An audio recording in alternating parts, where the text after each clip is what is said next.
girls, grab your beers. Hey everybody, this is Charlie from Anthrax, and you are listening to today's Boondoggle. This is Mark Metcalf, and you are listening to today's Boondoggle with Bailey on Domain Cleveland Radio. You are listening to today's Boondoggle with Bailey on Domain Cleveland Radio. Yes, Kato Kalin listens to this all the time. Welcome to today's Boondoggle. Now here's your host.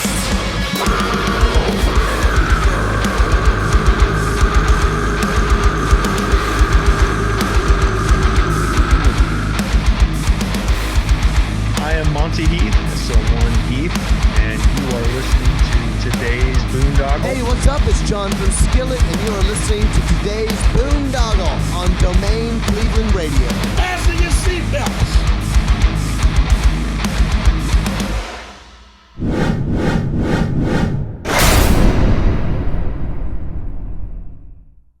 Incarceration, America's rock, metal, and tattoo festival with Slipknot. Falling in Reverse, Five Finger Death Punch, plus Marilyn Manson, 3 Days Grace, Beartooth, Knocked Loose, Lamb of God, Parkway Drive, I Prevail, In This Moment, and so many more. Report to the Ohio State Reformatory on July 18th through 20th, 2025 to face your sentencing. 3 days of rock, tattoos, and the return of the Haunted Blood Prison. Passes for Incarceration are on sale now at incarceration.com. Zombified. What's going on, everybody? It's Bill Bailey with today's Boondoggle. And real quick housekeeping note, if you're watching us on YouTube, Rumble, BitChute, or Odyssey, please hit that follow and subscribe button. And if you're listening to us on Spotify, Apple, Google, whatever podcast platform you utilize, please hit that follow and subscribe button so we can continue to bring you conversations like the one I'm bringing you today. Very excited to be talking with award-winning singer and songwriter Marina V. How are you doing, Marina? I'm good. Thank you so much. Nice to be here. Thanks, Bill. No, I mean, it's an honor to have you on here. I'm really excited to get into the conversations. We have a few mutual friends that I want to talk about, but usually when I have people on for the first time, I like to get a quick background. So do you remember what you originally wanted to be when you grew up? I wanted to be a psychologist like my mom. Nice. Because when I grew up in Russia, people didn't really dream of becoming musicians. People dreamed of having practical jobs. So I did not know I could dream to be a musician, even though I started writing songs when I was a kid, a little kid. Yeah, it just was your calling. So it eventually had to get pulled towards that. And what was that like, originally like growing up in Russia? I mean, music wasn't really on the radar, but was there any kind of like musical scene or influences there for you? For me, not much. My parents never listened to much music. We always had silence in the house. But since I was, for as long as I can remember, I had music in my head, just writing itself since I was a little kid. But yeah, so I grew up when the Soviet Union collapsed, like right at that time. So times were turbulent, everything was changing, and there was zero stability, the opposite of stable. Everybody was kind of scared and wondering what's going to happen next. And you said, your mom was a psychologist, and like, what did your father do? So my father was a nuclear physicist. He worked on keeping the nuclear materials secure. Okay. And then so like growing up, like, I mean, even though you had music writing in your head, like there was no like opportunities there to pursue it? Not really.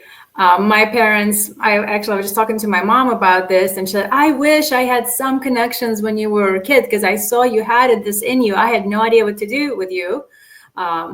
She put me to the only thing that was available, School of Music, which was all classical. So I learned classical piano and all the music theory. I can conduct a choir, if you would like for me to do that, I can do that.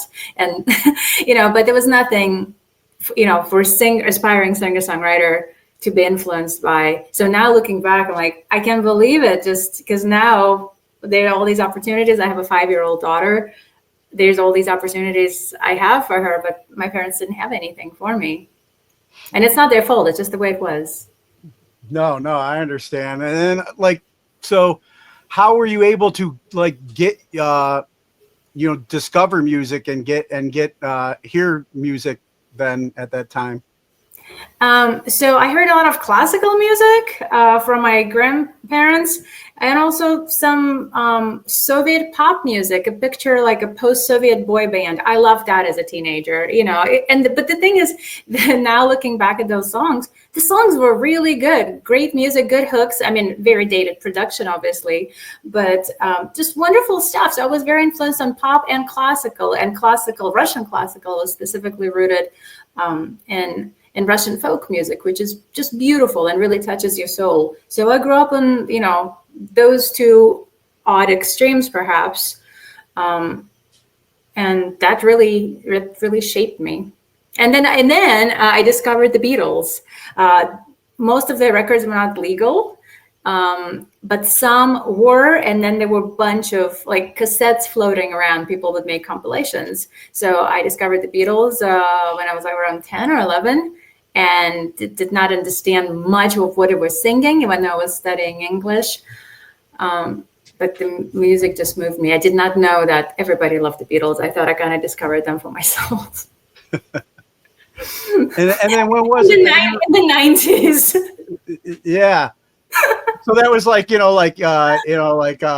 kind of contraband over there. Kind of, you get like hooked up with some bootleg Beatles music to, and it was like, you'd meet somebody under the street lamp and be like, all right, here's a couple bucks. Give me a Beatles disc or something, or. Yeah, there was a lot of that going on. And some Beatles records were officially available and released, but I didn't even know they existed, and there were very few of them, so they were very difficult to find. So most of the time people just shared and copied, the cassettes when the cassette, so I grew up in the cassette technology. So yeah, people did a lot of that. And then when was it that you were able to start like pursuing music and creating your own music? So I started writing songs and writing fully formed songs when I was 8 and 9 and 10 years old. So I have recordings of those songs, and I send them to my biggest supporters as a kind of bonus behind the scenes look. But I did not really know, even dream, didn't even consider the possibility that I could pursue career in music until I came to America. I came here as an exchange student when I was 15. I stayed here for almost a year, and just the way of, the whole American dream kind of opened my eyes in many ways. And I saw how musicians like Jewel, for example, Tori Amos, who were at that point, really popular, even on the radio. I'm like, wow, this is, a person with one instrument can make it on the radio, because I never heard like a singer-songwriter type person before. Only bands, with very, pop arrangements. And I, as a teenager, I'm like, I could not do that. But I played my guitar, played my piano, and I heard those artists, and they came out of nothing. They were not rich or famous to begin with. They worked hard, and they made it. And that inspired me tremendously. Nice. And then, so you came over as an exchange student. Where did you go to school? I was in a public high school in Springfield, Illinois. It was part of the program for former Soviet Union school kids to come and study in America for a year and be a representative of that culture. So they placed me in, I was the first Russian most people ever met in that school and in the town. So it was a tremendous responsibility and kind of scary. And then obviously, then as an exchange student in the school, you were pursuing, the music classes, and did you start getting together with other musicians and start writing then as well? Not at that time. I was more inspired, and I gained more confidence knowing that. So I continued writing more and more. But it was not until after I was already in college, also in Illinois, I came back to Illinois because I had wonderful support system there. And when I was 19, I entered a school. Our university had a talent show, and I entered it, played an original song in front of the whole school, which was about 900 student body and faculty. And they gave me the first prize. And I remember it's not even the prize that made a difference in my life. I remember 2 fellow students came up and they both said that they cried during my song. And it's just like my song moved somebody so much that like a fellow teenager was moved to tears. That had the most profound effect on me. Nice. And then when did you start performing? After that, like, when was it where you started performing as Marina V? Pretty much right after that. And right at that time, I met my now husband, Nick, who is a musician, a songwriter, and a drummer. And he encouraged me. It's like together with his encouragement and that talent show kind of coincided, or perhaps it was meant to be, I don't know. So I started performing very quickly after that. So my college years I already started touring, and asked for support from my university for a place to perform. They actually sponsored my first record, so I could afford to go into the studio. I was a broke college student with like no money at all. I was working, going full time to school, working 20 hours a week at the dean's office, and as a secretary to make extra money. And then I had nothing, and my college allowed me to put a message to everybody's box and everybody's email saying, hey, if you like Marina's performance at the, talent show, please contribute $10. That will go towards her album, and then you'll get her album. So basically pre-order the album. So I got enough pre-orders to record my first album. So looking back, I used crowdfunding before I knew that was the term before there was the term crowdfunding, which is fascinating. But necessity breeds creativity. So, and that's what happened to me. Yeah, that's what I was just thinking in my head. I'm like, you were crowdfunding before it was crowdfunding. Yeah. But then, like as I was telling you before we went on, I've been listening to a lot of your work and watching some of the videos and stuff. Let's talk about Born. Like, so this a lot of this happened. The beginning started in Illinois, but how did you end up connecting with, for Born to the Stars song? You had many video cameos. How did some of those relationships come together? And let's talk about the inspiration for that song as well. Cool, thank you. So the moment I graduated from college, I went to Illinois College, shout out to IC. Nick and I moved here to California because we knew in order to pursue career of music, we had to be there, LA, New York, possibly Nashville. And we settled on New York, mostly for weather. on LA, mostly for weather. Did I say New York? Oh my God, I need more coffee. More sugar. I can't believe I said New York. We settled on LA because of weather, and it just felt right for us. So we moved to California and started just networking, meeting people, and so a lot of cameos in Born to the Stars. I've become friends with these people over the years. The lovely Bruce Kulick from Kiss and David Ellefson from Megadeth. I've known both of them for about 20 years.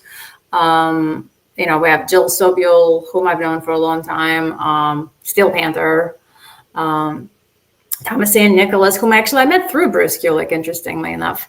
And he's from American Pie, an actor and a wonderful musician, a friend. Yeah. So a lot of just, when you come in the music industry, it feels overwhelming, yet it's kind of a small, big community. It's weird. So with time, if you're proactive, you can meet a lot of people. And I've been lucky to have met a lot of wonderful people who've become friends over the years.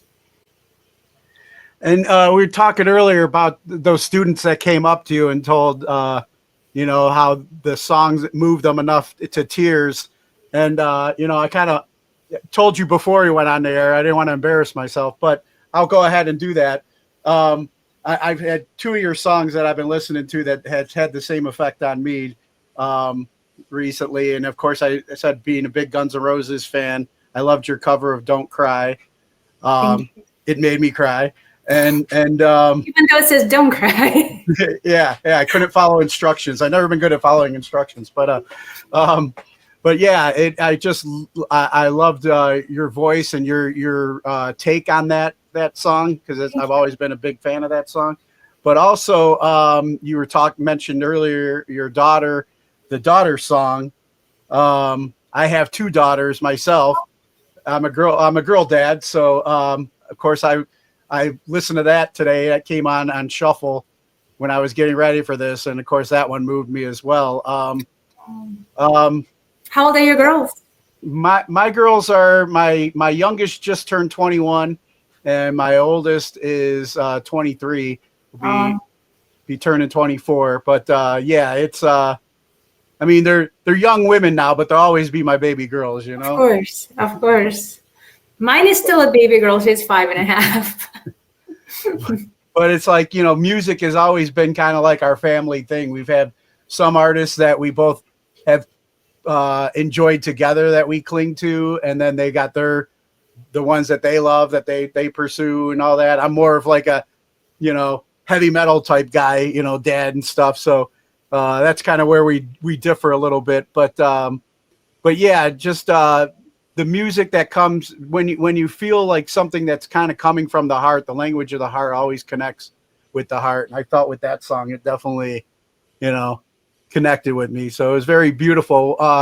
What was that for you, writing and creating that song? You talking about daughter song? Yes. That was an unusual song for me because usually I write rather quickly. This one I started writing a lot of songs happen on their own. I don't like sit down most of the time and plan to write a song. They usually, while doing something else, something happens and a melody comes and a few words come to me magically. I still don't know how that happens. So the day I heard her heartbeat and the first ultrasound, I was just, my husband and I were both, just crying in the doctor's office. It was so powerful. And that day I started, like, part of the song came to me, and then that's it. I wrote some more shortly before giving birth, and then finished it a couple of months after I gave birth. So it's a very unusual process for me that it took so long, but I felt like I put all the emotions. I guess maybe I just wasn't ready. So it took it had to gestate just like the real child. So thank you for asking. Oh, that was awesome. And I know for me, too, I'm in recovery. I'm 15 years sober now, but unfortunately during, my daughter's early years on the earth, I've been, I was still in addiction. But I remember when my first daughter was born and I held her for the first time, I would say I was a very selfish and self-centered person, and I never thought I could really love anybody more than myself.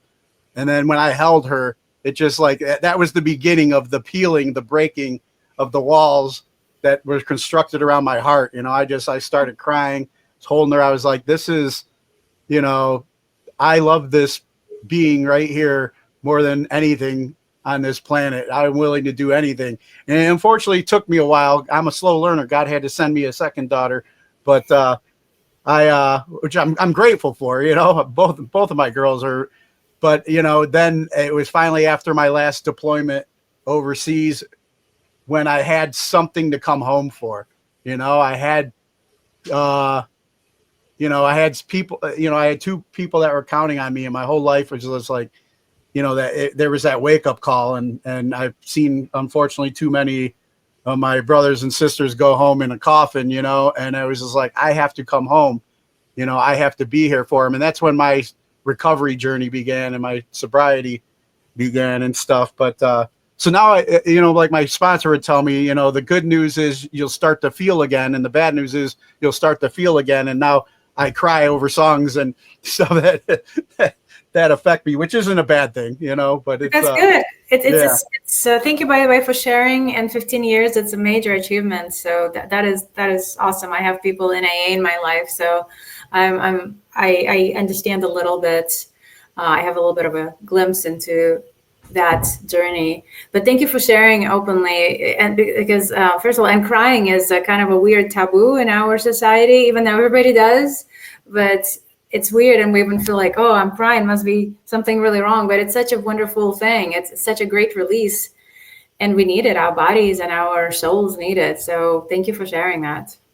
Yeah, I mean, the longer I go on this journey, the more I start becoming more emotionally mature. I guess my emotions are finally starting to catch up with my physical age, and I realize the same thing. There's nothing wrong with men being able to cry and share their feelings, and that's where I found I'm able to do that in my recovery with other men in there as well, and it's been a beautiful journey. But I wanted to ask about before I hijack your interview, but Okay.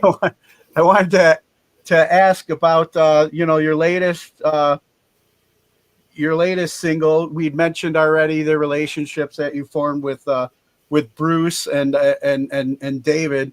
How did getting them to work together on the latest Symphony and Metal single, how did that come together for you, and what was the inspiration or theme with this song? Of course.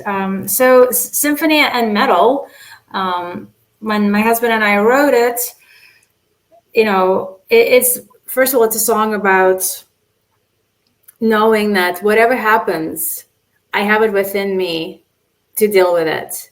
And we are so strong as humans. We're incredibly resilient. Look at your journey. You've gone through incredibly difficult stuff, serving, that is, but, and we're thrown at, I live in Southern California, the stuff with the fires and things people go through, but we're so resilient as humans. And sometimes we feel like we can't deal with stuff, but we actually can.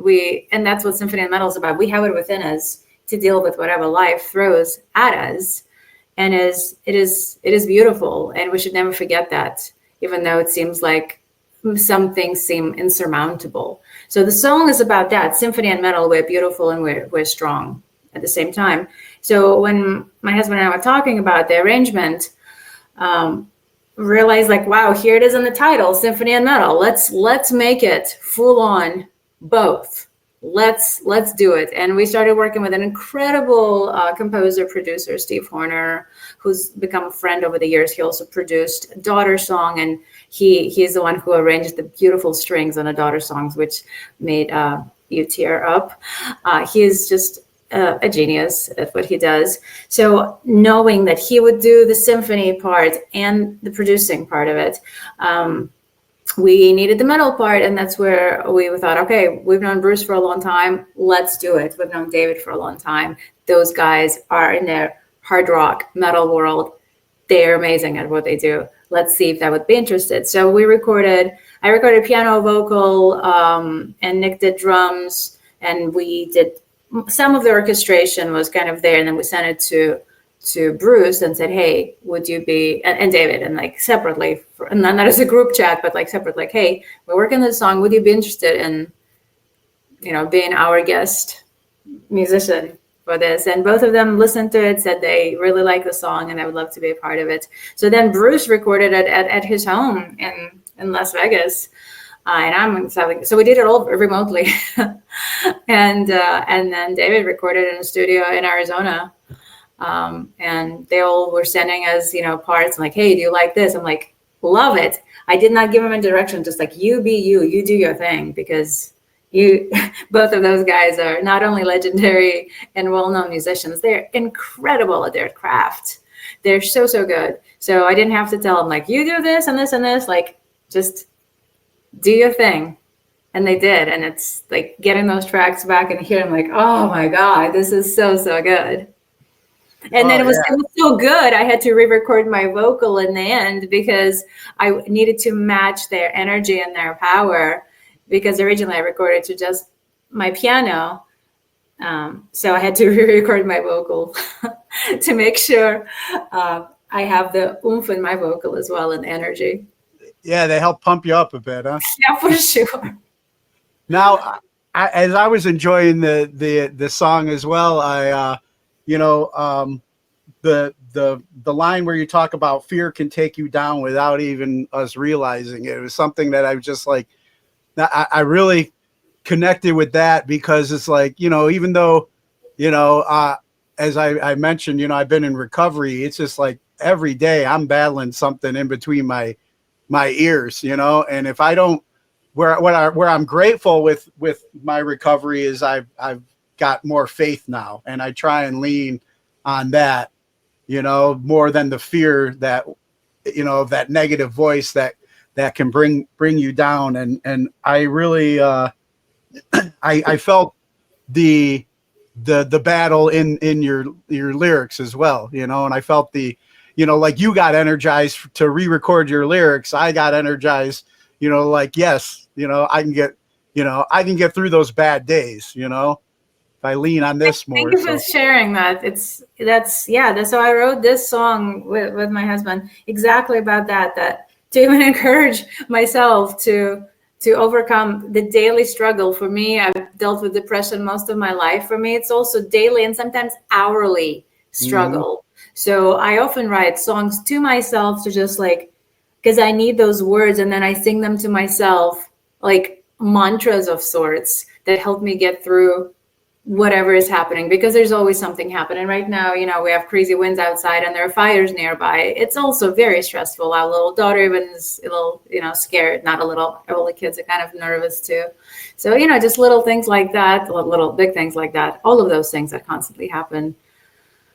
Don't let, like, and you said, you have your faith, and I try to start with a positive, not act out of fear, but act out of something positive. So it's not a reaction to fear, but in spite of the fear, right? Yeah, for sure. I've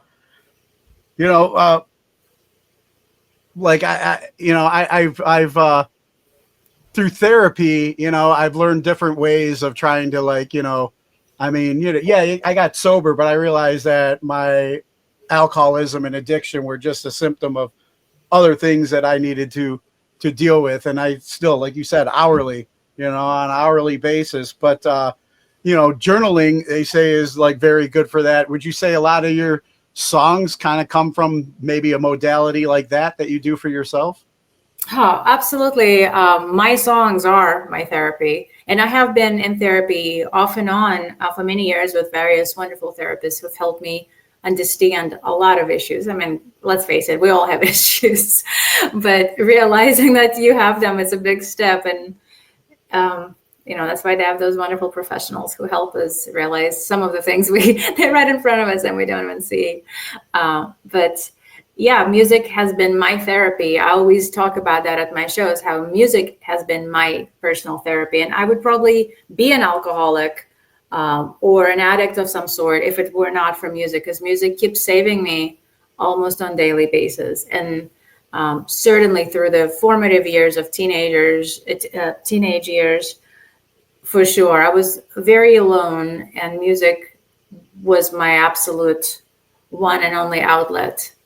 And it's amazing. I'm just so grateful to music. It's true therapy. Yeah.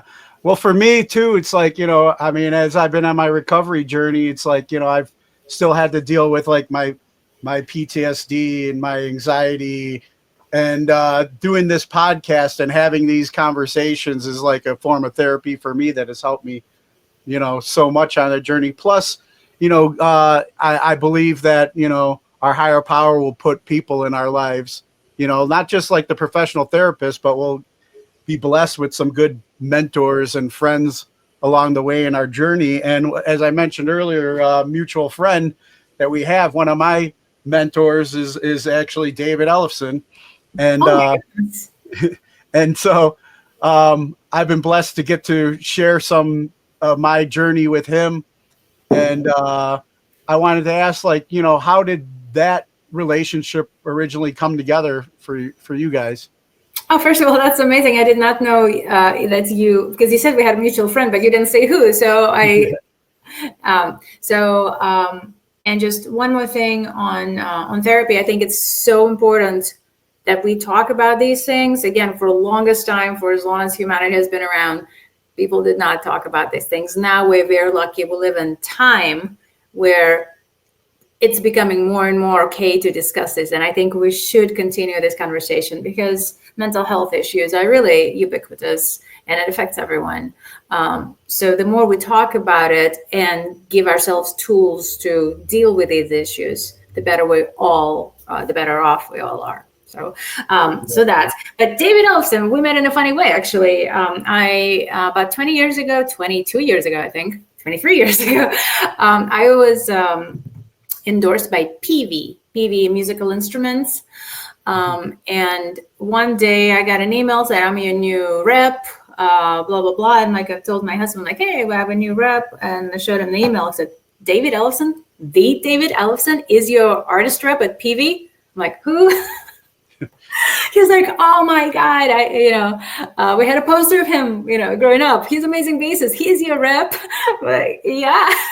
So yeah, it started out like that. So I've known David for a long time and we've met many times. He was in my music video in Born to the Stars 6 years ago as a cameo.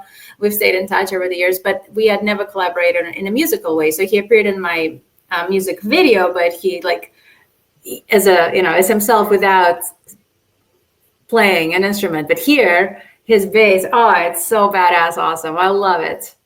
Just so good. Yeah. He's an amazing human being. Aside from being an incredible musician, he's just a good person, and he's always been incredibly wonderful to me and my husband. And I'm just grateful to have him in my life and on this song. Yeah, me too, man. And he's an amazing guy, and I've been blessed to since like around COVID time we were able to connect. And yeah, how did you meet him? Well, just kind of through some of the same musical connections, interviews, and stuff like that, and Zoom type things like that, But he's he came through Cleveland, and then we were able to meet up and found out we shared some important dates together and everything as well.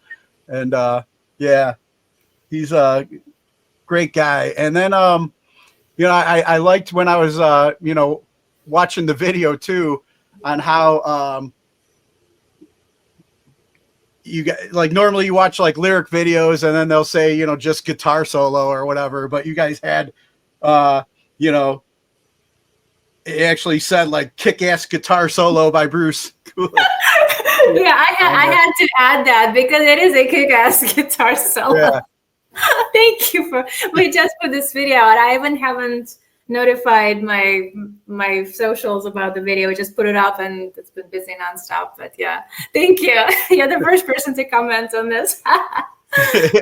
Yeah, I like that. I mean, normally you watch the videos, it'll be like, it'll just say guitar solo here, but no, it was a kick-ass guitar solo by Bruce Kulick. And Bruce, I mean, I grew up. I live here in Cleveland, Ohio. Grew up a huge Kiss fan, so it's like been a fan of his work for years. So how did that relationship come together? I know he was also in your had a cameo in this Born in the Stars video, but how did you guys originally get together? So my husband, co-writer Nick, is also a huge Kiss fan. Grew up during the Bruce era. So he loved Bruce growing up. I believe he had a poster of Bruce on his wall as a teen, and get to meet Bruce as a teen when he came through Springfield, Illinois. That's where Nick is from. Anyway, and then when we moved to LA, and we saw like Bruce is playing a show in LA with his band Union, which he formed after Kiss. After he left Kiss. So we went to the show, met Bruce. We had some friends in common because I used to have a famous manager. He was a rock manager, David Krebs, who managed like Aerosmith and AC/DC. And we're like, yeah, we're managed by David Krebs. Oh, I know Krebs. And so we started talking, and then I gave Bruce a CD, and the CD had my like email on it. And then later that night, he emails me and said, hey, I really liked your music, but where are the guitars? Because at that point, we had like drums and piano and vocals and synth. I'm a pop artist. I'm a singer-songwriter. And I'm like, okay, so years later, now we have some Bruce guitars. I mean, he did play also in another song for me in 2009 on my album, My Star. He did beautiful clean channel electric rhythm and like licks on a song called Killing My Dream from My Star album. And that was, the gentle Bruce, the melodic, beautiful Bruce. Here on this song, he gets to rock it out, and it's beautiful. I love it. And he's kick-ass soloist. So cool. With the harmony guitar. So cool. It was awesome. And I love that how it was set up in there and everything. Thank you. Yeah, I'm honored to have these guys. Really, it's they're good friends and just incredible musicians. It's just awesome. I'm so proud of the song and how it turned out. Yeah, me too. Now? What's the the plan going forward? I mean, obviously, like you mentioned, you're dealing with a lot right now at home with the fires and everything. But when you can, like they say, this too shall pass. What is the plan going forward now with Marina V? Well, I'm finishing my new album, and Symphony and Metal will be on the new album. And Daughter Song will be on the new album because we released it as a single, but it will be on the new album. So doing this, I also now write kids songs. So I've written a bunch of kids songs lately, and it's been amazing. So yeah, my new album, I stream all the time. I do online concerts and I used to tour a lot. Now with a little kid, much less so. But I do weekly online concerts and connect with people that way. It's beautiful. So I really love it. So if people want to come join me, it's totally free. Just check me out at marinav.com. On the tour dates, you'll see all my streaming dates. And yeah, I'm going to be at NAMM this Saturday. It's, the big music convention here in Southern California once a year. So I'm going to see David Ellefson there on this Saturday. Yeah, I was going to say, I got a couple friends that are out there this weekend. But, I wanted to ask too, being a new mom still, so to speak, what is, and then knowing, I've never been to Russia, but if you could, knowing what you grew up around, being an influence for your daughter, doing kids songs right now, what kind of what are you hoping for the little girls that are still growing up in Russia? Are like to what kind of message would you like to send them? Since you've been able to pursue your dreams and you are able to achieve those dreams, what kind of message would you send back to the little girls back in Russia?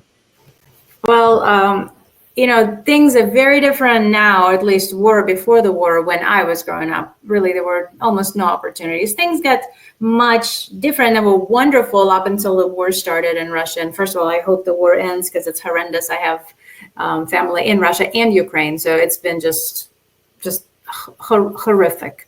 So that's first of all. And second, really, kids now in Russia have wonderful opportunities, because of the internet, and they can Google and how do I do this? Before, in my time, we didn't know what to do. So I think just be yourself and work hard, but be yourself and yourself only, because each one of us has something unique to offer, and really kind of just truly believe in yourself. It's easier said than done, I know, but it's important that we don't just emulate somebody else. It's easy to see somebody successful, like, oh, I'm going to do it just like that.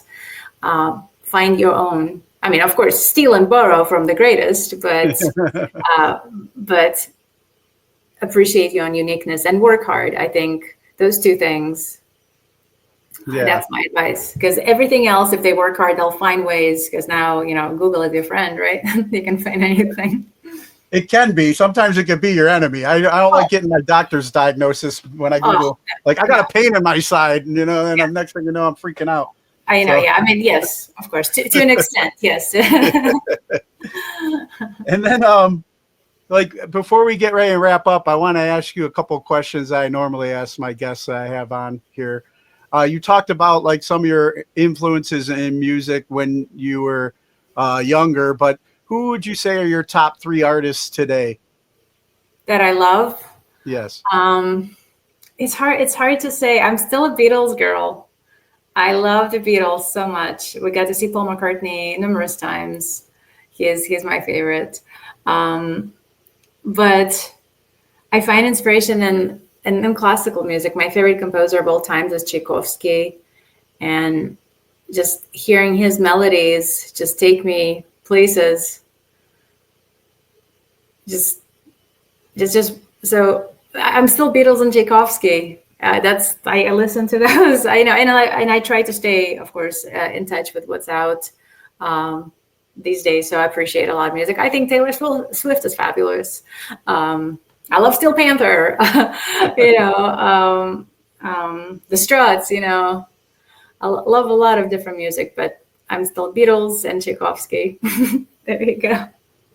Nice. Yeah, I gotta stick with the classics. I mean, I'm still old school myself in a lot of ways, because it's like, it's like I like some of the newer stuff, but it's just like when things were like being like actually written and played and recorded, other than like just typing in a couple of things on the keyboard, like you said, the language of the heart speaks to the heart. When something's coming from the heart, you feel it more than, that's how I feel, at least, about some of the more electronic stuff that's coming out today, I guess. It doesn't have that heart and soul. I don't feel it as much, Yes, some of it does, some of it doesn't. Just like, before, there was plenty of fluff before then. And, it's as long as pop music existed, right? People making it for wrong reasons or for whatever reasons. But you got to find what you love. But there's plenty of music in every genre, I think, that has beauty and true emotions, whatever the rapping is, whatever the arrangement, whether it's electronic or whatever, right? So if you find what moves you, and it's beautiful, and we live in a time when there's so much stuff is available, it's pretty incredible how overwhelmed yet lucky we are to have such diversity, right? Yes, for sure. And then who are 3 people who've inspired you and you can credit for making you the person you are today? Oh man, I should have been prepared for this question. 3 people, it's hard to say. Well, I don't know. One of them is for sure my little daughter. She changed my life, like you were describing, how what a life-changing thing it is having a child. So she's one of the 3 people. I would say Nick, my husband, who really encouraged me to pursue writing and music, and my parents, of course. They even though they didn't know how to help me, they loved me and they tried, and I'm grateful. Nice. Thank you. And then, are there any like causes or organizations that you support and encourage others to look into? There are plenty of stuff out there. I support some things for women's rights. I support Planned Parenthood. They helped me when I was a teenager and had no healthcare options. I went to Planned Parenthood to get checked to make sure I was okay. I was on birth control when I was a teenager. I was raped when I was a teen, and they helped make sure I didn't have any diseases or wasn't pregnant from the rape, which was frightening at 16. So to this day, I support them. I do monthly donation to them. I support Music Cares. They're a wonderful organization, part of the Grammy family. They help musicians in need. And as a matter of fact, when I was young and I had a gallbladder surgery and my insurance copay was so huge, I couldn't afford it. Those guys covered it. So, and now they're helping a lot to musicians with fire relief, people, musicians affected by the fires who lost all of the instruments. So those things I support because those are important to me. Nice. And then going back to childhood again, what was your favorite toy as a child? Favorite toy? Oh my God. Didn't have many toys. Actually, I don't have memories of toys. We didn't have much. Now my daughter has like maybe 300 toys. I don't, weirdly enough, I don't.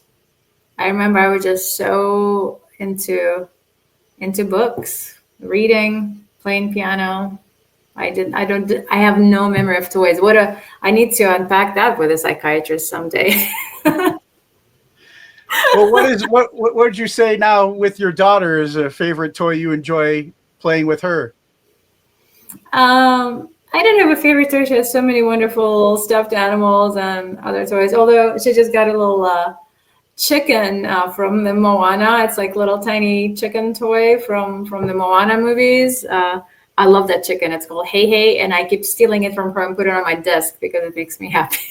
And she said, "No, it's my toy," and she takes it away. So we'll like play a game now. It's traveling back and forth between her room and my office. Well, there you go. Now you have a favorite toy for your inner child. I love that chicken.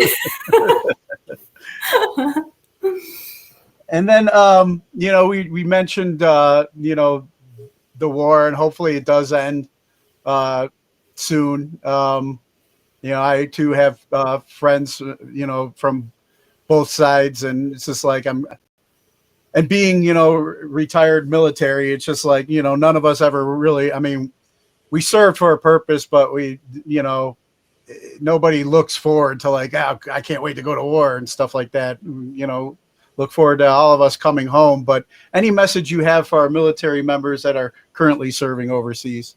Oh man, stay safe and thank you for your service. That is tremendous sacrifice. So yeah, stay safe and come back home to your families.